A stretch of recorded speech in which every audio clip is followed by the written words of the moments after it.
So once again, good evening to everyone and a very warm welcome to More TV on the Emoha app. And it is so wonderful to see you all here in such great strength here. And of course, the topic is also such that I know everyone is really interested in the topic. So understanding Alzheimer's and brain health. So we all keep talking about this, that forgetfulness may seem like a very harmless sign because हम सब कहते रहते हैं उम्र हो गई है इसलिए चीजें याद नहीं रहती. आजकल हम ये सब चीजें थोड़ा और जल्दी कहने लग गए हैं.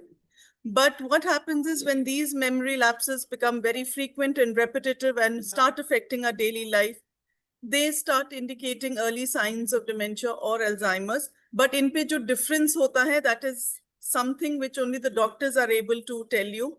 And this month we are specially talking about brain health and Alzheimer's because July is Global Alzheimer's and Brain Awareness Month. So we have this very special session organized for all of you, which is a reminder that prevention is better than cure. And early awareness is the first step to preserving our memories, independence, and dignity. So I know all of you have heard about Alzheimer's, how progressive and degenerative it is. But of course, Dr. Sinjan Ghosh is going to talk more about that in detail. And we have continuous rising cases and he's going to be making us aware of how early we are able to detect it so that we can manage it better. And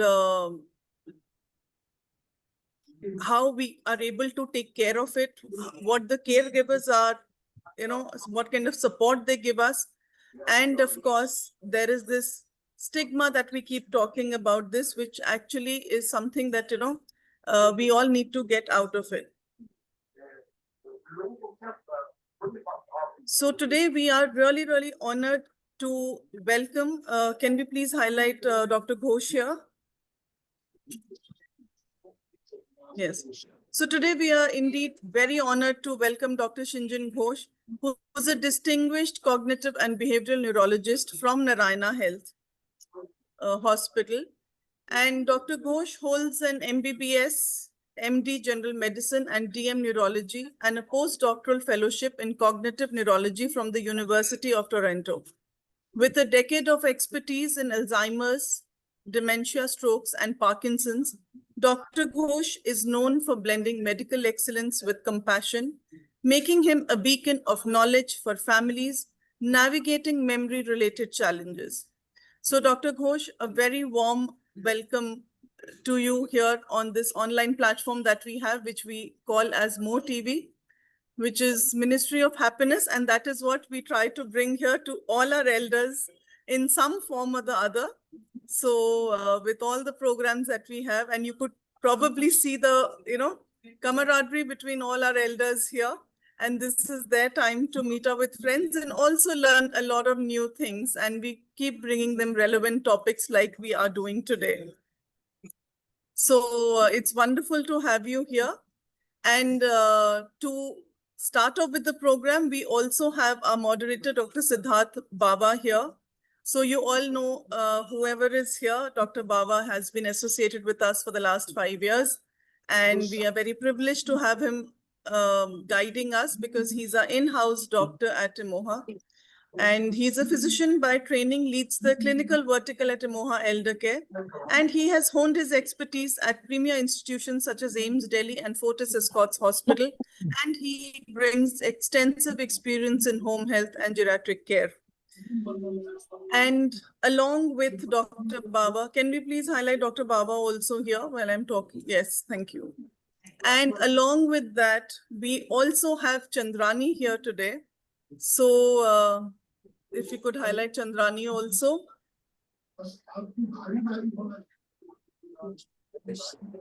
So Chandrani is going to be helping bridge language with a lot of love today.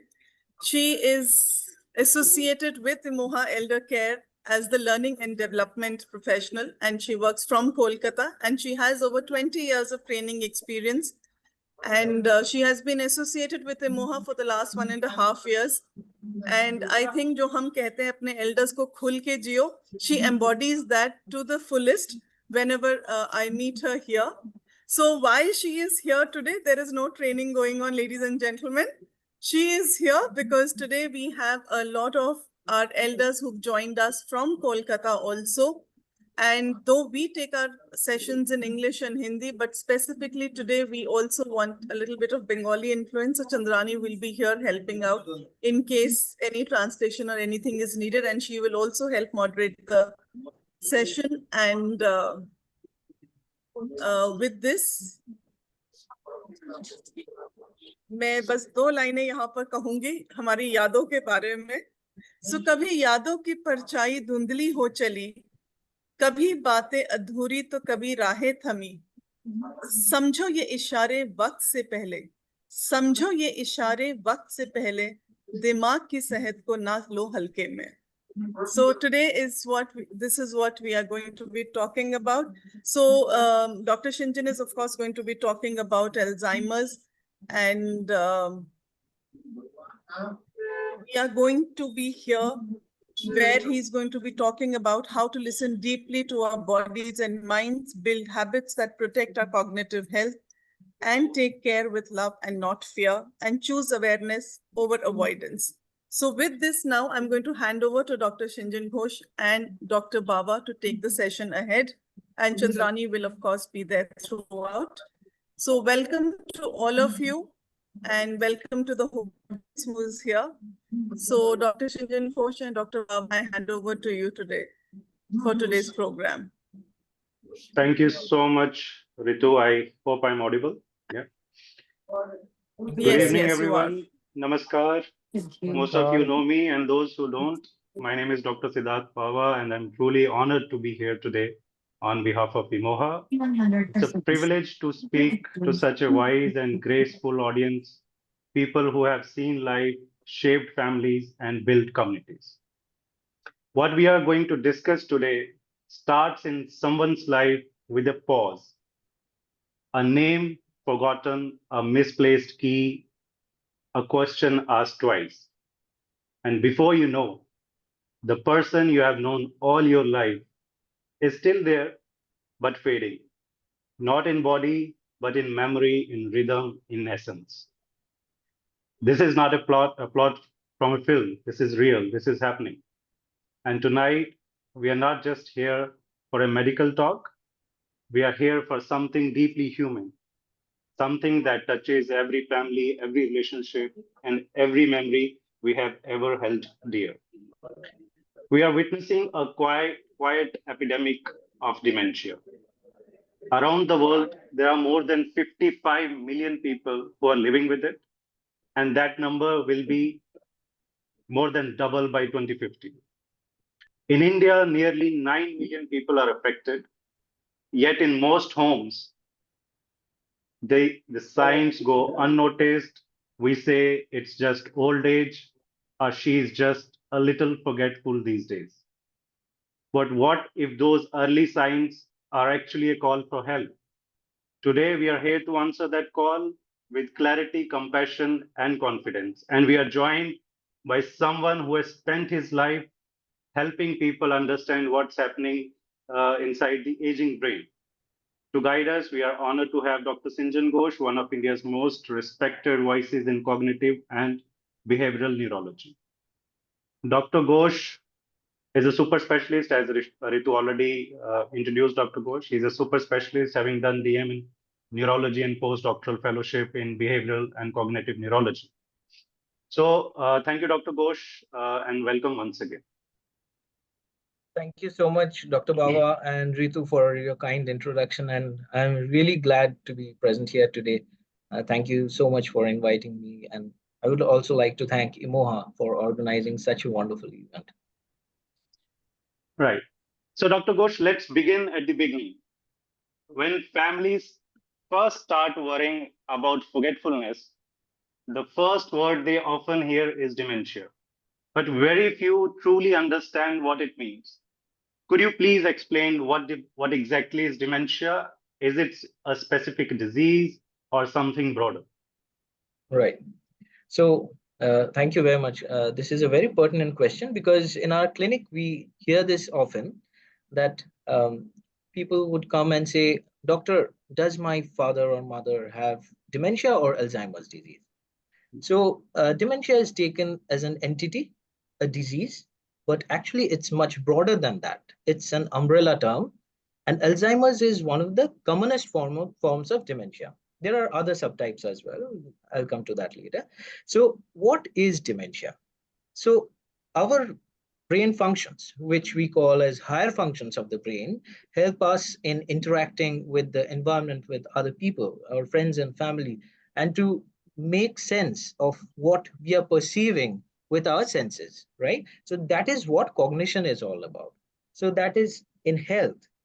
When it's intact, we behave properly in socially appropriate way, and also we interact well, we understand and process things and respond accordingly. So with age, when there is a dysfunction in the brain and the chemicals in the brain, so what happens is that these functions start dwindling. And when this is severe enough to affect the activities of daily living, then we call it as dementia.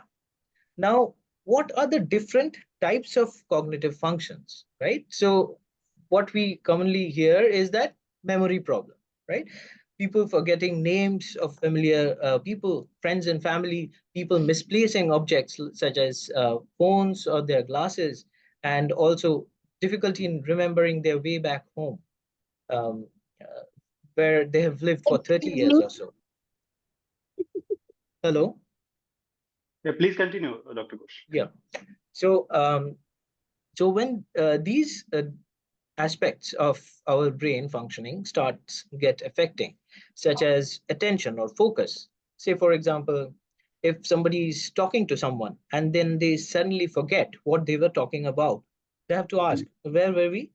So it happens to all of us in our lifetime, right? But when it starts to get worse day by day, or it's a consistent pattern, that is when we think of consulting a doctor, right? And sometimes there is a change in the personality or behavior.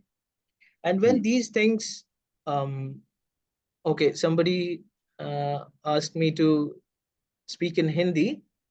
Um, So I think we have a mixed audience Yeah, here. I'll mix Hindi, English, and if required, Bangla as well. right. So, so just to explain it again in Hindi. So क्या होता है कि brain का जो function होता है हम लोगों का, वो जब एज के साथ साथ वो थोड़ा खराब होना शुरू करता है. Sorry, my Hindi is not that good, but I'll try. Yeah, So when it starts affecting वो day to day life affect करना शुरू करता है ना, तो तब तब क्या होता है, that is when we call the condition as dementia, and Alzheimer's is one of the commonest type of dementia. right. Right, Dr. Ghosh. So these symptoms that appears in these elderly people, what would be the cause of dementia, Dr. Ghosh? And you mentioned Alzheimer's and certain other diseases. How dementia is related to it? How do these diseases differ in their symptoms and progression? Right. So people think that Alzheimer's is the only form of cognitive problems, right? But there are other subtypes as well. Alzheimer's is the commonest form, but that doesn't mean that every memory problem is Alzheimer's disease. So dementia is an umbrella term under which Alzheimer's disease is the commonest type. There are other types such as vascular dementia, that is after stroke. जब Yeah, stroke होता है ना, उसके बाद जो memory problems आते हैं, जो different brain का functioning में problem आता है, that is what we call as vascular dementia. And there are other types such as Parkinson's disease with dementia. When Parkinson patient को जब भूलने का problem आ जाता है, and that gets worse day by day, that is when we call as Parkinson's disease with dementia. And also there's another type which is known as dementia with Lewy bodies. Not all of you might have heard these names, but somebody who has a family member who has a diagnosis, then people might relate to this. And now, in terms of the problems, right? So we have different battery of tests pencil and paper tests, which we do in our clinics, and also some blood tests and scans with which we confirm our diagnosis. Right. So you're saying that dementia is the result of several different conditions, and understanding the type of dementia would be helpful understanding the person's experience and how best to support them. Right. Absolutely. Are there any conditions that mimic dementia but are reversible, Doc? Yes, absolutely. So as I was mentioning, that not every memory problem is due to dementia or something which is going to progress with time. So sometimes it so happens that very common and simple causes such as vitamin deficiency, vitamin B12 or vitamin D deficiency, or Right. thyroid problems can result in memory problems, which we might think as dementia. And then with medications and management, things can get better. So वो vitamin deficiency जो होता है, so उससे भी memory problems आ सकते हैं. So we need to address that. And at a very early stage, if we give medications, things can get better. And I've seen patients who have just gone back to their earlier days. They're remembering everything and stuff. So they had vitamin B12 deficiency. So इस बारे में और एक चीज जो बताना है कि जो लोग वेजिटेरियन डाइट खाते हैं उन लोगों का विटामिन B12 डेफिशिएंसी होने का चांसेस ज्यादा रहता है. क्यों? क्योंकि एनिमल प्रोटीन से आता है विटामिन B12. तो इसलिए डाइट से अगर नहीं आ रहा है तो सप्लीमेंट्स से विटामिन B12 को रिप्लेनिश करना होता है. So there are other types as well. Say, for example, somebody who has snoring at night. So there's a condition which is known as obstructive sleep apnea. क्या होता है जब लोग खराटे लेते हैं तो ऑक्सीजन ठीक से जाते नहीं है ब्रेन में, तो इससे मेमोरी प्रॉब्लम्स हो सकता है, हार्ट के प्रॉब्लम्स हो सकता है, ब्रेन के प्रॉब्लम्स हो सकता है. So every snoring is not something to be ignored about. If you consult a doctor and go and do a sleep test, you can get better by using a machine called CPAP, and things can get better. Right. So not all memory loss is dementia. Some conditions can look like it, but are treatable, as you said, in B12 deficiency. Yes. That's why I think getting a proper evaluation early is so important. And having said that, now that we have understood what dementia is and how different diseases contribute to it, let's talk about something that often goes unnoticed until it's too late. Dr. Ghosh, what are the early signs of dementia that families often miss, and how do we differentiate them from normal signs of aging? Right. So sometimes older adults might complain of forgetfulness, right? They're misplacing objects, they have forgotten some names, but it can happen with normal aging as well. But when, as I was just mentioning, if it's a consistent pattern and it is worsening over a period of time, and there are different new, so I'll come to that question, madam. So when different kinds of memory problems, problems with attention set in, then we should think of evaluating what is the reason behind it. So sometimes people are misplacing their phones, they have forgotten their passwords, they have difficulty in getting back home, they have a change in their personality or behavior. These are early signs. You have to address it and try to find out what the reason is. If you can't actually find out what the true cause is, you can consult a doctor. And when we take the history, things get clearer. So that is how we come to a diagnosis, that whether this is due to normal aging or whether this is something which needs to be addressed. Yeah, or in other words, Doc, it's not about forgetting where you put the keys. It's about forgetting what the keys are for. Right. So that's why the early evaluation and a visit to a doctor is very, very important. Those who are posting questions, we will be doing this session in two sections. We'll give you a 5 minutes window to cover your questions, and then in the end also we will take your questions. So I would just request to be patient through the session. Okay, moving on, Doc. So we talk about the early signs and the importance of evaluating and going to the doctor and finding out whether these are normal signs of aging or pathological signs. But what would happen if the or when the families ignore these signs? Can you share something from your own experience that shows the cost of delay in such cases? Yes. So very important question. So I have seen dementia not only as a doctor, but as a family member as well, and my aunt and my grandmother. So I have seen dementia very closely. So there are situations and circumstances where you don't find answers in books, right? So that is why this group is so important. So sharing your experiences and what are the coping strategies, those are important things, and we learn from our patients and their caregivers, because Yeah, from their resilience and then their strength is something that inspires us to fight yeah, with a condition which doesn't have a cure yet. So yeah, another important thing in the Indian context is that um, the um, family structure is changing in India. So earlier we used to have joint families where there were people who used to laugh and fight together, but they used to stay with each other. They used to interact with each other. So there was no feeling of loneliness. So what is happening with nuclear families and children, young children moving out due to studies and work? So what is happening is that older adults are feeling more lonely, yeah, and we've seen that a 75-year-old lady is caring for her husband, who is 82 years old. So it is difficult for her. yeah, And the caregiver burden and the stress, the anxiety of dealing with dementia is huge. So we have to understand that.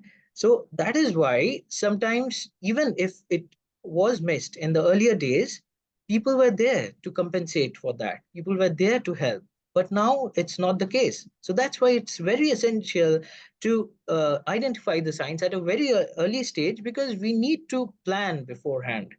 And before the behavioral symptoms, as somebody was mentioning, hallucinations, aggression sets in, we need to take care and we need to address the symptoms. Even if we don't have a cure, we have medications to keep these at bay and under control. yeah.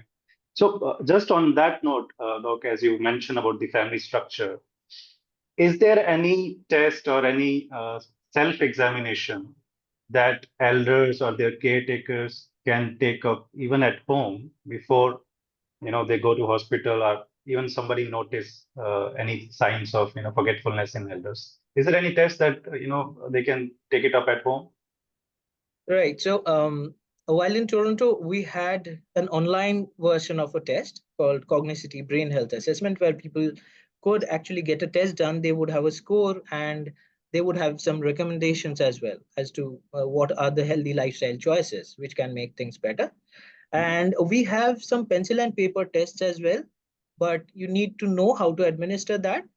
So if you consult a psychologist or a doctor, they can do a test which is known as MMSE, or Mini Mental State Examination, or a MOCA, or Montreal Cognitive Assessment. So with that, we have a cutoff score and we can have an idea as to what are the things which are problematic. Right. So these are questionnaire-based tests, non-invasive tests Yes, that elders can do. non-invasive tests, pencil and Yeah. paper tests. Right. Great. So as you said, early detection gives us a chance to plan, to support, and to slow things down. And ignoring it only steals precious time, right? Absolutely. Doc, in medical world, we say that we can't change our genes, but we can change our choices, right? More and more research is showing that dementia isn't just about fate, it's also about lifestyle, and small everyday changes can have a powerful impact. So, is brain decline inevitable? And what role do lifestyle, genetics, and environment has to play in dementia or Alzheimer's or the pathological cause? Right. So that is a very important question, because we get asked about this. Children of older adults who have dementia ask that, doctor, what are the odds or what are the chances of us having dementia? हम लोगों को होगा क्या? So the thing is that there's a saying by Dr. Judith Stern. So she and her group, they mentioned this interesting analogy that genes are loading the bullet, but lifestyle choices are pulling the trigger. So it doesn't mean that if you have the bullets in the gun, you'll get shot. You have to pull the trigger to get shot. Those are the lifestyle choices. So I'll come to the different aspects of genes and acquiring dementia. So Alzheimer's disease, frontotemporal dementia, there are dementia subtypes who have genetic inheritance as well. So people can inherit from their parents, their grandparents, but sometimes we also see that without any family history or without any diagnosed patient of dementia in the family, they get a diagnosis of dementia. They have cognitive problems. Why? Because of their lifestyle choices. They're smoking, they're heavy alcohol drinkers, so they don't sleep well, chronically stressed. So life story, so what we call as nature and nurture.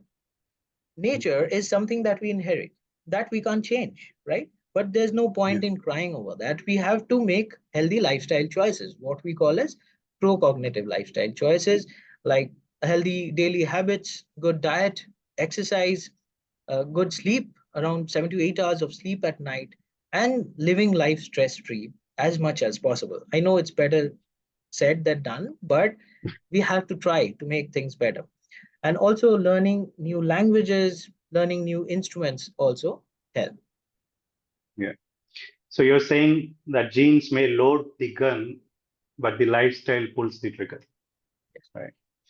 So science is telling us something incredible: how we live, move, eat, sleep, even how we connect with people can either protect our brain or put it at risk. Keeping that in mind, Dr. Ghosh, what are your top 3 science-backed habits for protecting brain health? Right. So this is also very important because when we have some memory problems, what to do about it? And these days, um, so you will be astonished to hear that individuals in their 30s or 40s are having memory problems. And I've discussed with other colleagues as well. This is something which is not just coincidence or not a handful of cases. After the COVID pandemic, we have seen younger individuals having memory problems as well. So what to do? What are the changes? So in different studies in scientific journals, it has been proven and published that exercise, physical exercise is very, very important. It helps in not only in keeping in shape and staying fit physically, but also mentally healthy, right? So what there are chemicals which are secreted in the brain, which helps with our memory, our cognitive function, and our mood. So that is one. So the other thing, as I was mentioning earlier, we used to have joint families in India. So people used to interact with each other. Now, as people are more and more lonely, they are losing their sense of purpose. Why should I live? My job is done. My daughter and son, they are married, they have children, they're busy with their lives. Now what am I doing? I'm just waiting for the inevitable. So the thing is, we have to have a sense of purpose. Each and every day is important because we can contribute in different ways. So social interaction, having a purpose in life, exercise, good sleep, these are very important. And also other things such as stimulating the brain each and every day. So, say, for example, learning a new language, doing crossword puzzles, Sudoku, that helps your brain. Learning a new language and even writing with your left hand, if you're a right-handed individual, it helps. It has been shown in different studies. Right. So if we are walking regularly, staying mentally active, and staying connected, we are building a strong defense for our brain, right? And Absolutely. you have rightly mentioned some of the activities that elders can take up. Music is one of such activity. I've seen at Emoha, since we only work with elderly people, we have seen music and certain hobbies like gardening, maintaining a scrapbook or photo album where you write your memories associated with a particular picture, all these play a very, very great impact in stimulating the brain. So, Doc, I'm taking a pause here to cover the questions that are mentioned in the chat before I continue with the rest of the session. Yeah. So, what I am seeing mentioned here is what age is it when signs of Alzheimer's kick in, and is Alzheimer's dementia genetic? We can cover these two questions first. Right. So, Alzheimer's disease, as I mentioned, sometimes it sets in around 60s or 70s, usually after the age of 65. But there's a subset where usually they have genetically inherited genes for Alzheimer's disease. They can have Alzheimer's in their 40s as well. So, which is known as early onset Alzheimer's disease. So, age is not fixed. You have to take care of the cognitive function even in your 40s. As I mentioned, that more and more we are seeing people in their 30s and 40s having memory problems. So coming to the genetics question, so yes, Alzheimer's can be inherited, and there are genes for that. So when somebody um, goes for a genetic testing, they have a genetic counseling first, because not everyone would take that test and can lead a normal life thereafter. So what happens is that when somebody gets to know that they have a gene, they get depressed and they think that inevitably we will have dementia. But that is not always the case. Even if you have the gene, it might not manifest in your lifetime. So that is why we need to focus more on those lifestyle choices, as we discussed, that can make things better.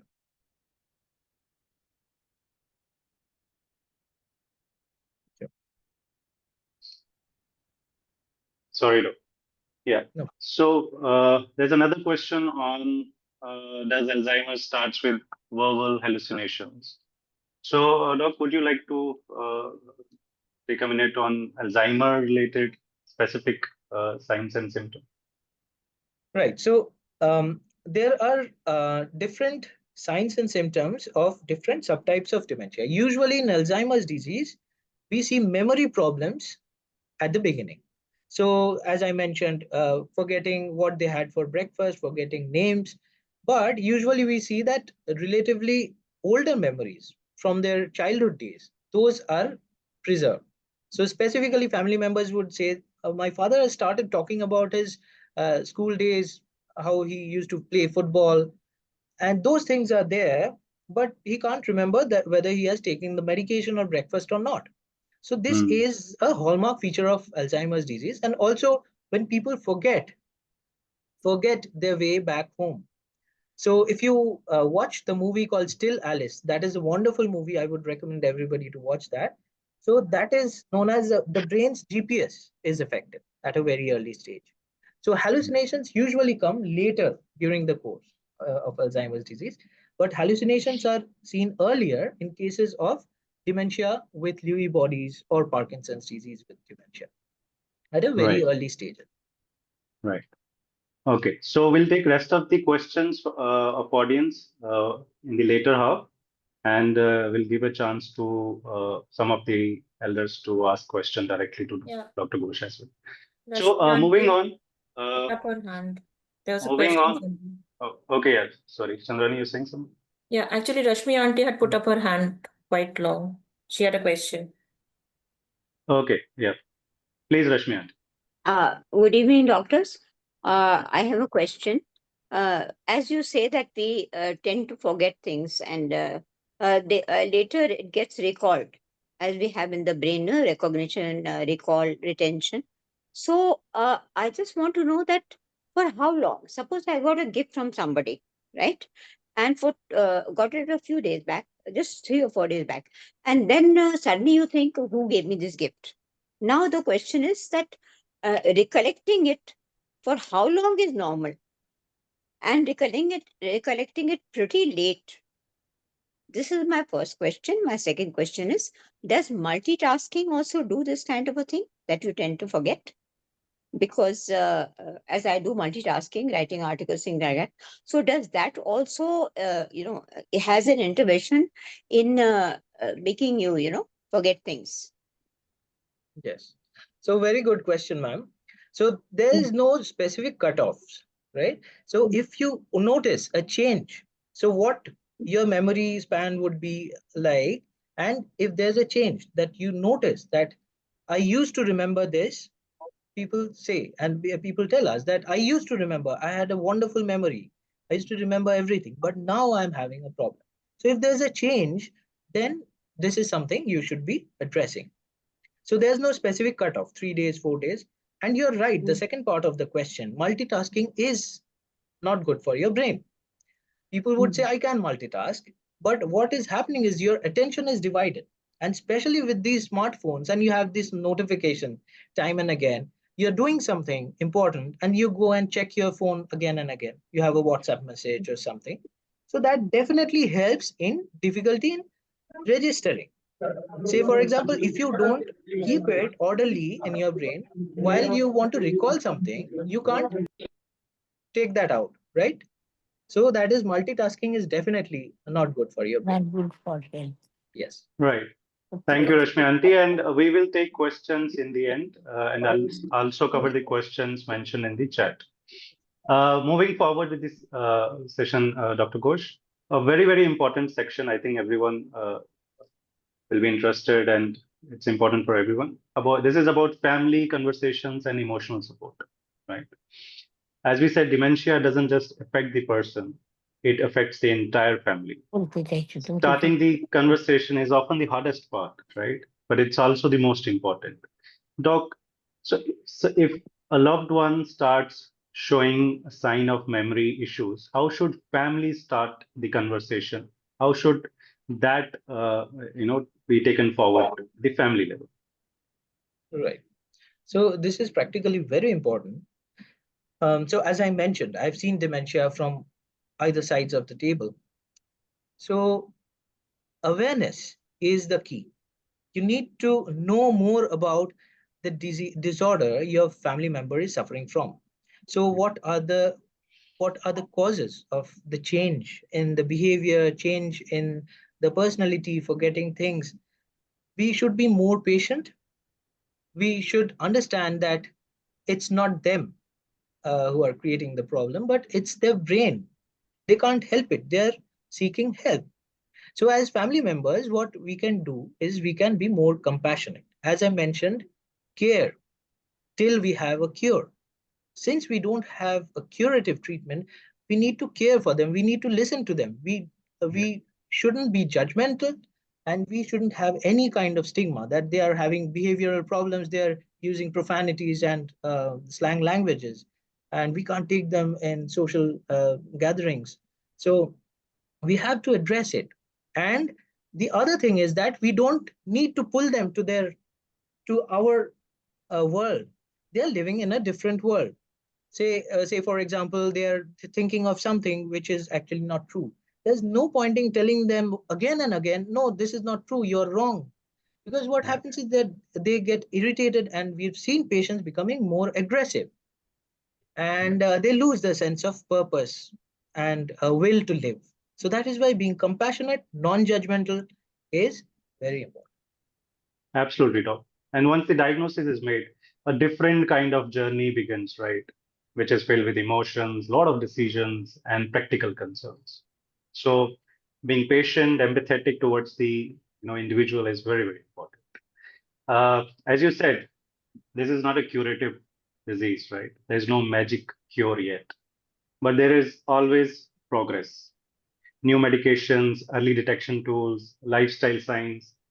It's a time of growing hope. So, Doc, are we any closer to curing or significantly delaying dementia? So yes, very true. There are multiple uh, multiple countries and different institutions. They are working on this day in and day out to find a cure, to find and stop the progression of this condition. So there are anti-amyloid therapies. Amyloid plaques are the abnormal proteins that get deposited on the brain, and they start the disease process, and then the memory problems and those cognitive problems set in. So there are medications which have been approved in US, and this might come to India as well sooner, where they're trying to target these abnormal proteins. But for that, again, we come back to the earlier discussion that we need to diagnose it at a very early stage. If it's in advanced stage, we can't do much. So we have to stop the process. So there is hope, definitely. So there is always a silver lining, and there's always light at the end of the tunnel. It's just the wait. And Doc, in the current available treatment options, what is the approach? As you said, there is no cure. So what is the approach that we take when we talk about the conventional medication regimes? So Right. is it towards delaying? Yeah, please. Yeah, I think you got it. Sure. So first, as we were mentioning, we need to target the reversible component or the treatable part of the dementia. If there's vitamin deficiency, if there's sleep issues, if there are lifestyle changes which can make things better, or if there's depression or anxiety which is contributing to the memory problems, we need to treat that. And after that, coming to the memory enhancing drugs, there are two medications which are approved, which we use to help with the memory. And things can get better in some patients. Things can stay the same and not decline for a significant period of time. And it can actually slow down the process. So those are two medications, but it cannot revert back to the earlier state of the brain. And then comes these anti-amyloid therapies, which are expensive medications. They need a lot of monitoring, MRIs, scans, and when diagnosed at a very early stage, this can make a difference and improve the quality of life and slow down the progression. But the research is ongoing. We have other medications which are being tried, and things might be better. And in the next few years, we might have something we can. Right. That gives us hope, Doc. And science may not have all the answers yet, but it's giving us more tools and more time than ever before, right? Next question, and the last question uh, of what I will ask. I'll ask in two parts, Doc. So one, from the patient perspective, if someone is diagnosed today, what should they focus on immediate and long-term planning wise? Yeah. So in Western countries, we see that people have power of attorney for finances and power of attorney for healthcare. They would actually assign somebody, not always their children, but somebody in their family, who would be taking the decisions on their behalf when they no longer can take decisions. So, one, for their healthcare, what to do, whether they would need, when they need ventilation or ICU care, whether they would like to prolong their life and suffering, or whether they would only like to keep them comfortable. So those are healthcare choices. So eventually, people would forget who their close ones are. So early planning and those directives are very important. So those are coming in practice in India as well. So we need to be more aware of what are the resources and what are the who are the people and organizations who help with that. So advanced planning helps us in the long run. The second point is prevention of unwanted problems such as falls. If somebody has dementia, they might have Parkinsonism, they might have problems with walking, and they might have osteoarthritis or other orthopedic problems. They might fall, they might hit their head, they might have bleeding in their brain or fractures, which we don't want. So we have to be careful to change um, the internal decor in our houses such that they don't fall, no slippery floors, no unwanted rugs or mats, no spilled water. So those are the things that we need to be careful about, and also caregiver support. Yeah. So I think the second part that I wanted to ask from the family perspective, you have already covered, So I think the message is that once somebody is diagnosed, or if you have noticed the symptoms, don't wait. Build a support system, and most importantly, involve that person in every step. Right, Doc? Yes. Great. So let me just take up questions from the chat first, and then we will give opportunity to our elderly audience. So, Sagarika ji had a question, and so did Sakib. right. So, what can a caregiver do to stop further cognition depreciation? That's from Miss Akhtar Sakibak. Sorry, Mr. Sakibak. Sorry, I didn't get the question. What can a caregiver do to stop further cognition depreciation? So, what is the role of caregiver in enhancing cognition? Yeah. Right. So first is to pick up those signs. As family members, we pick up those signs, and this is something that is different to what the individual was like. So need to seek medical care, and once there is a diagnosis, they need to ensure that they are taking medications on time. They have a healthy diet, they interact with people, exercise when possible, and get a good night's sleep, and also ensure that the surroundings environment is calm and peaceful for them. So those are the things that you can do. Ensure the medications are taken in time, and also identify what are the triggers. That is very important. We ask the family members, so what is triggering them? What is making them angry? So many a times we see washing or changing clothes can make people angry. So those triggers identified. That is very important. Right. There's a very interesting question from Mrs. Pravina Tiwari. Is living in flats is responsible for such neurodegenerative issues? Yeah, so a very good question. That's a metaphorical one, because flat is an enclosed space. In your mind, if you shut down all the windows, if you don't interact with people, then it is not good for your brain. As I mentioned, the family structure has changed. Even in India, it is turning more like Western countries where we see a lot more dementia. So now the good thing is that it is getting diagnosed early. People are more aware these days. They have access to internet and a lot of stuff available. But as you rightly mentioned, if we don't interact with our neighbors and open the windows of our mind, it is going to create a problem. Right. Quickly, a question from Mrs. Kalpana. Does watching sports and taking interest in sports help to overtake Alzheimer's symptoms?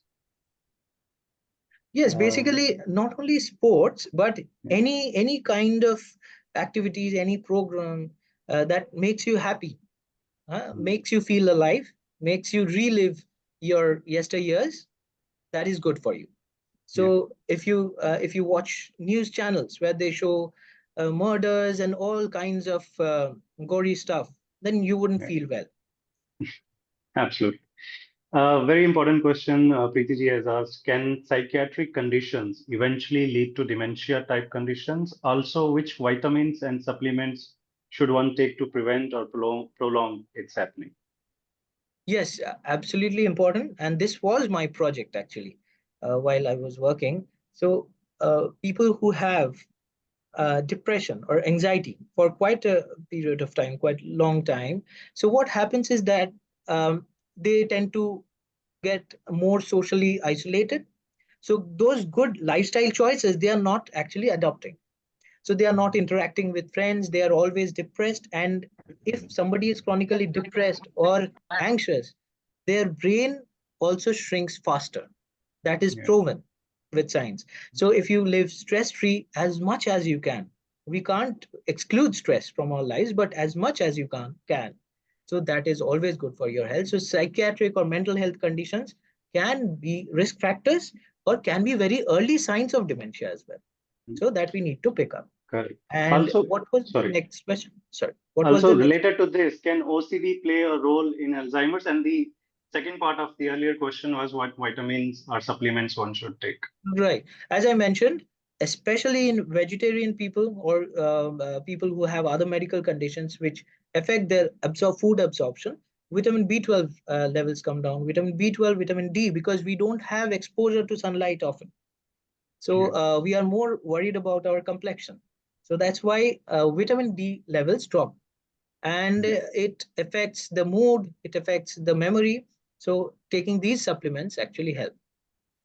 And Doc, we did a study with our existing elders. We did their yearly and biannually checkups, and we checked the vitamins, and we found 80% of them were deficient in vitamin D, and around 50% in B12, right?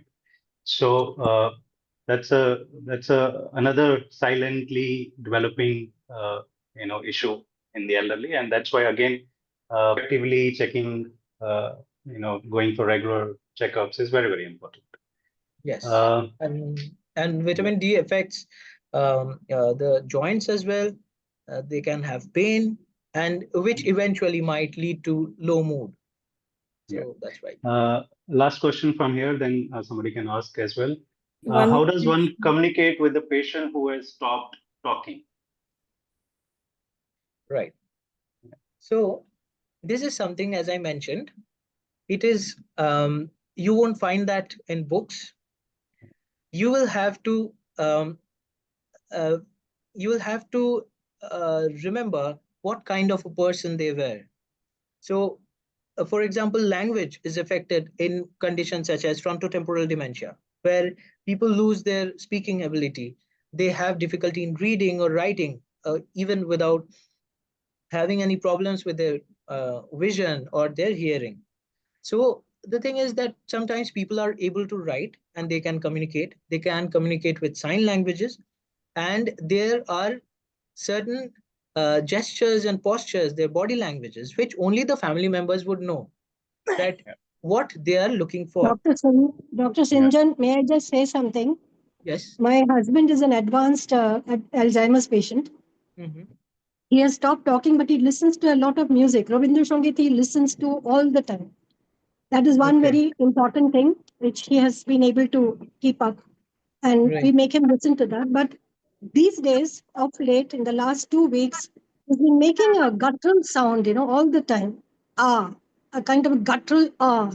Mm. And sometimes it's very loud, and sometimes I'm not able to make out as to why he's making that sound, Yes. kind of guttural ah. Right. So even at night, he Mm. makes that noise when he wakes up. Even at 2 o'clock, 3 o'clock, he starts making that noise. So I wanted to know whether that is a kind of a stage in Alzheimer's. Is it a stage where they make this noise? Uh, I wouldn't term it as a stage, but one of the features in advanced stages where so the thing is that when people are unable to communicate and articulate with words, they make sounds. So these are known as loud vocalizations. These are defined entities where we try to make things better with medications. First of all, you need to identify whether they are trying to communicate anything, whether they are having pain anywhere, whether they are having problems in passing their bowel motions or urine. If there's retained urine, urinary retention, then also if somebody has problems with their prostate, they can have those problems. And sometimes we see that addressing pain helps with that. Yeah, but I keep asking. He is not able to tell me, like if he Yeah. has pain or whether he wants to go to the washroom. He doesn't answer. So Right. So when we examine somebody, so we examine them and see whether they are grimacing or there's a change in the expression. So then we can make out, okay, this is something which this something. point is tender. They are Yeah. having pain here in this joint, right? So they are unable to talk, unfortunately. It has to be guesswork. Nothing else. Not only guesswork, but also those picking up those small signs. As you Yeah. know your husband better, even better than the doctor or a nurse who is seeing your husband, you'll be able to pick up. But Thank you. this is very important. You need to discuss with your family doctor and see if they can find out a reason. Thank you, sir. Chandrani, anyone wants to There was one more ask a direct question, question? whether females are more likely to get Alzheimer's. Yes, it has been shown in studies that female patients have an increased risk of developing Alzheimer's disease. So it was attributed to especially the patriarchal society. Earlier, women would be more isolated, would remain at home. They wouldn't interact with a lot of people, but things are changing these days. So this demographic thing might change eventually. So there might be a lot of factors which are into play, but yes, it has been shown in studies that females are more. Right. Okay. But as they say, women have bigger brains. So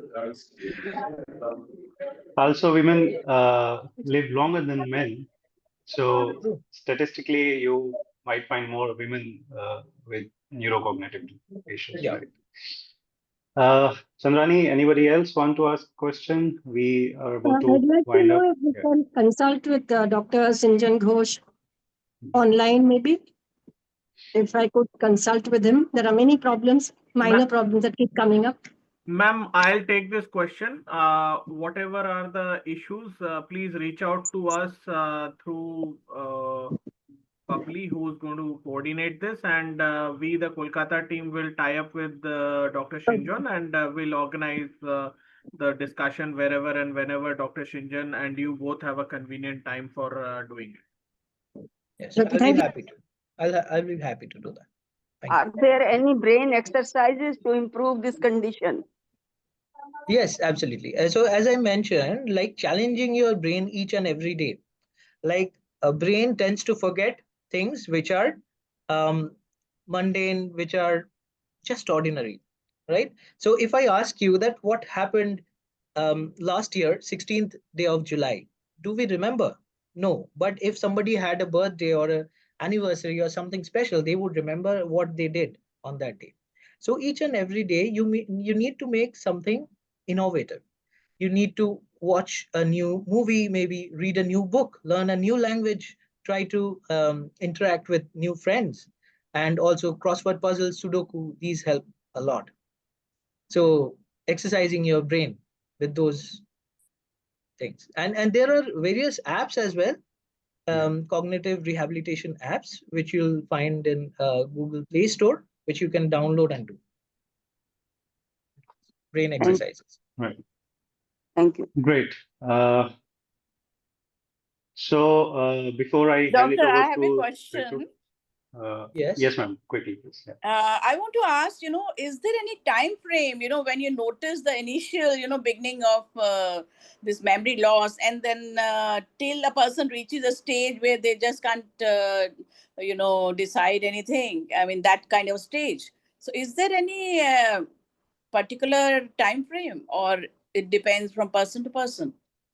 Yes, first of all, it depends upon the diagnosis. What is the subtype of dementia, right?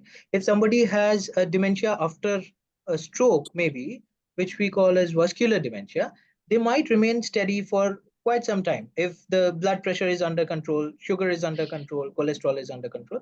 But if somebody has dementia with Lewy bodies or frontotemporal dementia, they have a more rapid course as compared to Alzheimer's disease.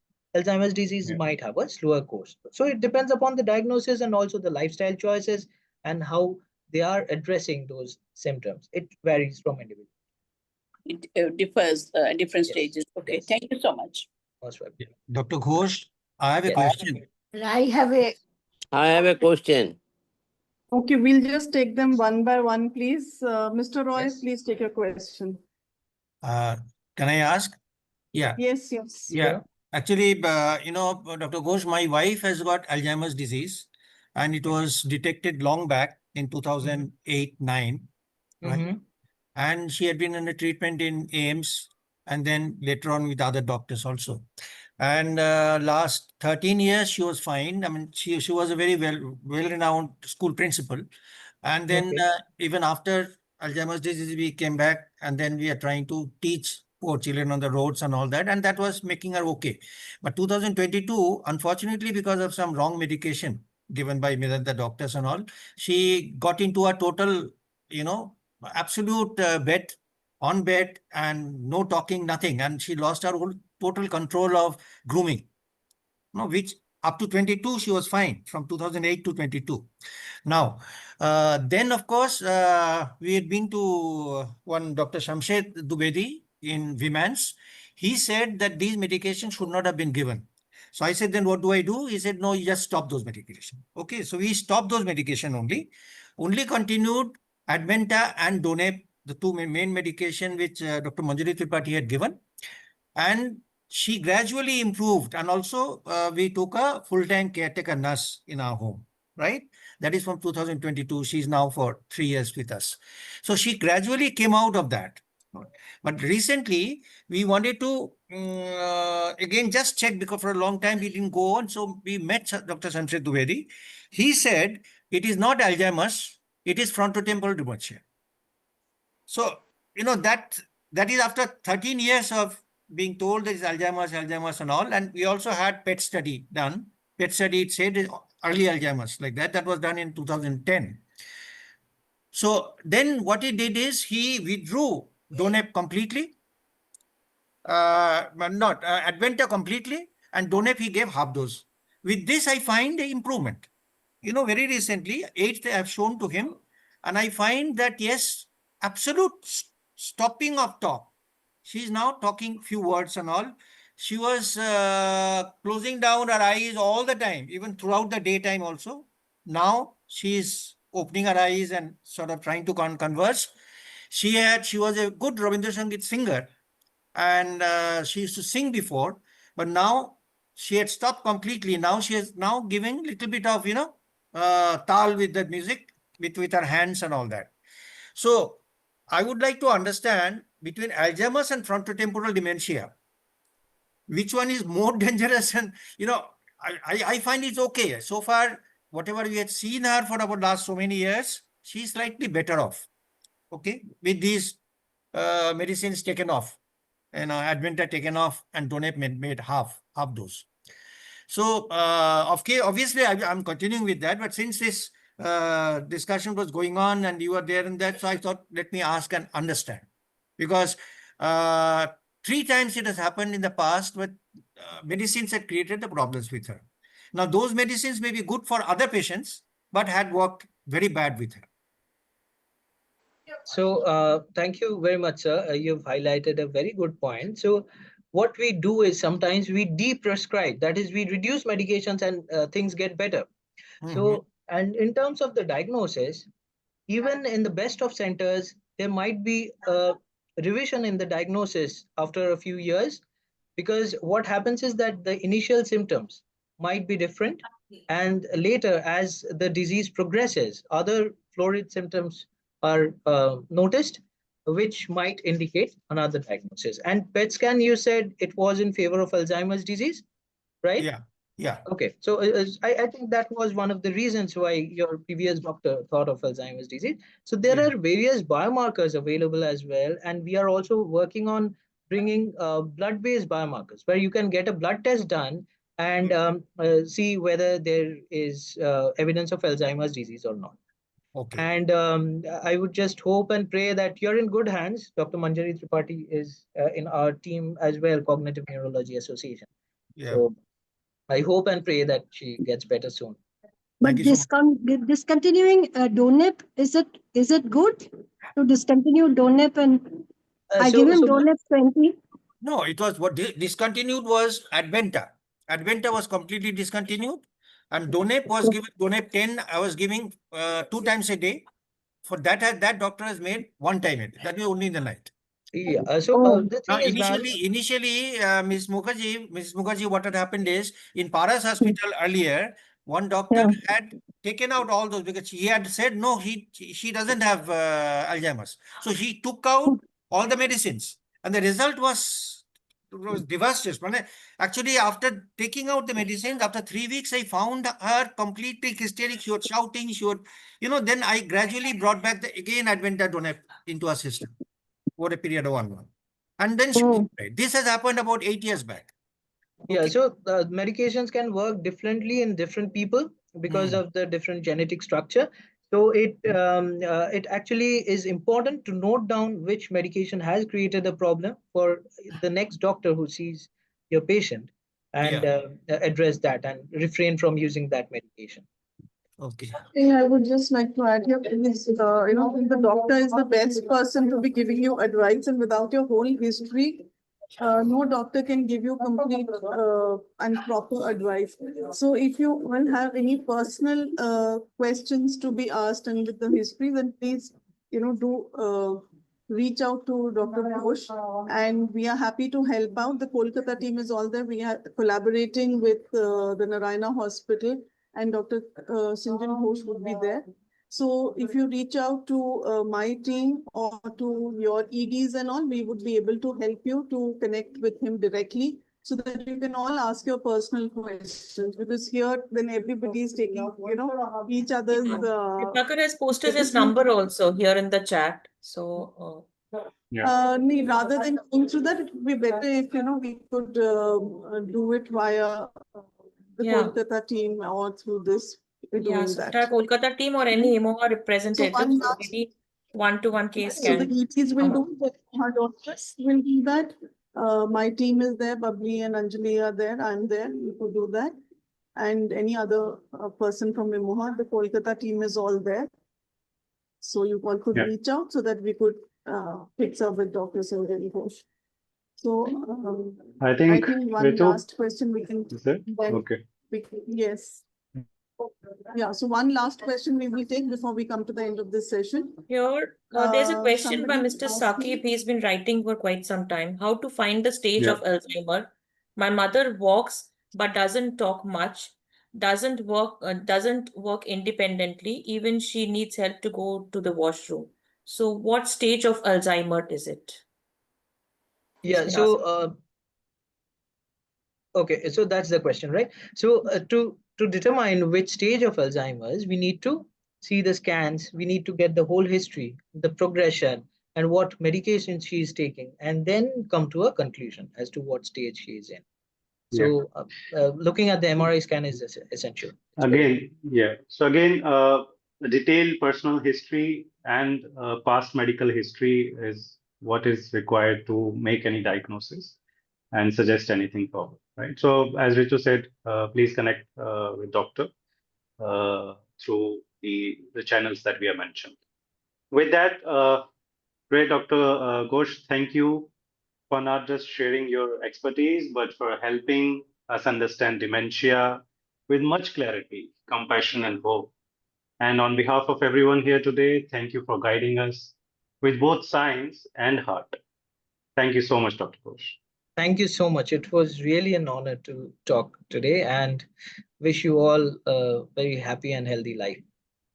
To all the members of Emoha. Thank you, Dr. Sinjan. Thank you, everyone. Thank you so much. Thank you, Dr. Sinjan. Thank you, Dr. Baba, and thank you, Kolkata team plus Ritu ma'am for organizing. And my dear elders who have joined today, remember this: you are the backbone of your family, and when you stay healthy, the entire home shines with strength and hope, right? And at Emoha, as you know, our mission is to ensure that you live these years with dignity, peace, and support. Thank you so much, and God bless you all. I think this was very an well awareness said, Dr. session. Baba. I think this was an awareness session, as Dr. Ghosh said, that and we are still healthy in so mind. nicely planned and done. Yeah, we don't have dementia as yet. So thank you for telling us.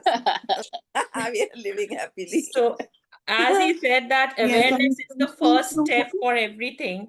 And what you have put up, doctor, you have put up these 3 points. What it says is doing regular physical exercises, interacting with people, having a purpose in life, stimulating the brain, and having a selective lifestyle. So what I would, again, question to all our elders out here, that are you practicing any?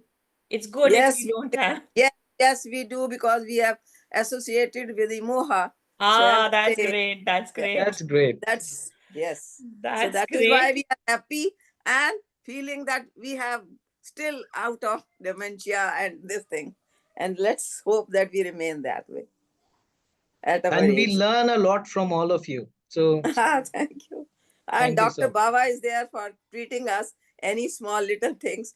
Jara si hame nahi hota, to we reach out to him and he is there to help us.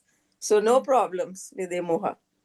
Wonderful. Long live Thank Emoha. Thank you, everyone.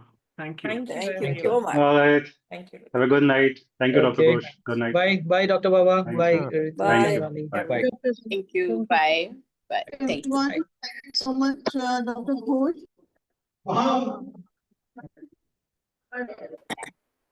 Guiding us with such wisdom and compassion here. Dr. Baba, thank you so much for your expert moderation and presence. You asked such relevant questions.